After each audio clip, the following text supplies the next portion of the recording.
बल्कि 27 ओबीसी है, जनसंख्या का क्यों नहीं करते? ये जनसंख्या की जातिवार जनगणना इसलिए नहीं करते कि 54-55% है और आरक्षण दे रहे, जब देते भी हैं जो थोड़ा बहुत तो 27%, तो लोग मांग करेंगे 54% दो, तो यार ये गणना मत कराइए।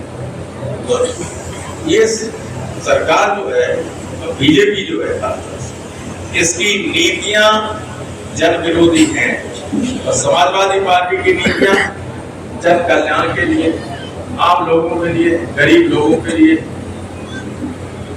हमारे नेता से तुलना बीजेपी के किसी नेता की नहीं की जा सकती, चाहे नेता भी रहे हों पहले तब, चाहे वह अखिलेश हो हमारे अध्यक्ष, कोई मुकाबला बीजेपी के किसी नेता का। बीजेपी के यहाँ मुख्यमंत्री हो, उनकी भाषा आपने देखी हो, हम उस पर कोई कमेंट नहीं करना चाहते, लेकिन कोई भला आदमी उसको कभी स्वीकार नहीं कर सकता। उनका केवल सुप्रीम कोर्ट ने कल परसों कहा इस तरह से किसी की जमीन पर कब्जा मत कीजिए, सरकार गुंडों की तरह काम कर रही, कहा कि नहीं कहा? आप समझ लीजिए, हम कहें मुकदमा कायम हो जाएगा, अब सुप्रीम कोर्ट में खोल हो जाएगा, तो कह रही गुंडों की तरह काम कर रही सरकार। सरकार का नेतृत्व जब मनमाने तरीके से काम करने लगता है तो जनता को अपार कष्ट होता है।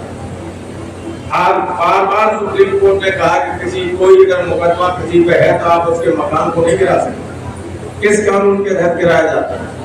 और जो लोग ये कर रहे हैं, जब व्यवस्थाएं जब भी बदलें, ऐसा तो है नहीं कि कानून काम करना बंद कर देगा, जब व्यवस्था बदलेगी तो आज का अपराध लोग तब भी उस पर कार्रवाई होगी। और बड़े-बड़े लोग बहुत 20 मार्क का है, कोई कलेक्टर है, कोई एसपी है, कोई इंस्पेक्टर है, जहाँ चाहो तक भर्ती इनकाउंटर कर देते हैं, जहाँ चाहो तो आप लोगों के मकानों में बुलडोजर चला देते हैं। ये हजारों अधिकारी और देखना आप पुलिस के लोग ये जेलों में दिखाई देंगे जब व्यवस्था बदलेगी, क्योंकि उनके पास कोई ऐसा सबूत ये नहीं वो होगा उत्तर या फिर आपने क्यों ऐसा किया, किस कानून के तहत किया, कहाँ लिखा हुआ है कि आप ऐसा करें। तो न बीजेपी की नीतियां हमारी नीतियों जैसी अच्छी हैं, न बीजेपी के नेता हमारे नेता की तुलना में कहीं ठहरते, और बीजेपी के नेताओं की नीयत बिल्कुल ही खराब है, कहते कुछ है करते कुछ है। समाजवादी पार्टी के नेता की जो कहते हैं वो करते हैं, तो जब तक नेता की नीयत ठीक नहीं है तब तक नीतियां लागू नहीं होती, व्यवस्था सही नहीं होती। बीजेपी की न नीतियां ठीक हैं, न नेता ठीक हैं, न नेताओं की नीयत ठीक है।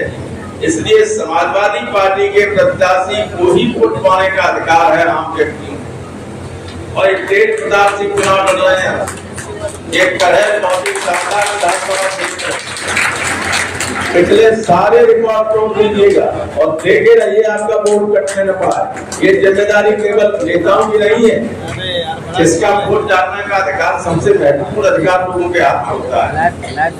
कई बार लोग उस वक्त देखते हैं जब वोट डालने जाते हैं, कहते हैं भाई पर्ची नहीं आई, तो पहले ही देख लीजिए आपका वोट है कि नहीं, और ये भी देख लीजिए साजिश ये की जाएगी कि करहल में खेड़ा में वोट है और पोलिंग लगा दी जूनियर हाई स्कूल, आधा घर वहां वोट डाला है, वही सब लाइन खड़े, वहां गए कि दोबारा वोट ही नहीं है, वोट उनका, लेकिन 2 किलोमीटर दूर कर दिया। ये होने पाए, ये पहले ही देखना पड़ेगा। कार्यकर्ताओं को बहुत एक्टिव रहना पड़ेगा और तमाम तरह की अफवाहें उड़े, तमाम तरह उन अफवाहों का कोई ध्यान मत देना। चुनाव में वैसा अफवाह उड़ती है, उनको झूठ मान के चलिए। सोशल मीडिया में सोशल मीडिया वाले बुरा न माने, जैसे ही चुनाव आएगा टीवी पर बोल ही रहा है, वो तो जो कहते हैं सरकार वो करती है। लेकिन सोशल मीडिया में भी अब कई बार ऐसी बातें आने लगी जिनका कोई सत्य नहीं, इसलिए उन पर भरोसा मत करना। जो सामने दिख रहा है उसको देखिए, और छोटी मोटी बात में आपस में लड़ने झगड़ने का काम मत कीजिए। क्योंकि ये जो चुनाव हो रहे हैं, अगर इसमें हमारा प्रदर्शन लोकसभा चुनाव जैसा रहा तो 27 में फिर आपकी सरकार बनने से कोई रोक नहीं।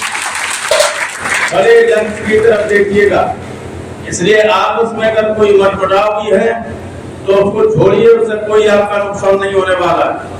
हाँ, अगर सारी सीटें हम नहीं जीतते तो हमारा नुकसान, सारे समाज का नुकसान, पूरे पीडीए जो नारा दिया है अखिलेश ने उसका नुकसान होगा। इसलिए एकजुट होकर सब चुनाव लड़ें, तेज प्रताप को जिताएं, और ये हम लोगों का बहुत ही मजबूत कर रहा है। इसमें न पोल परसेंटेज कम होना चाहिए और न मार्जिन कम होना चाहिए। बीजेपी इस कोशिश में होगी कि पिछले वर्ग के 2-4 लोगों को इधर से टिकट दिलवा दें, उधर से टिकट दिलवा दें, कुछ भी टिकट दिलवा दें।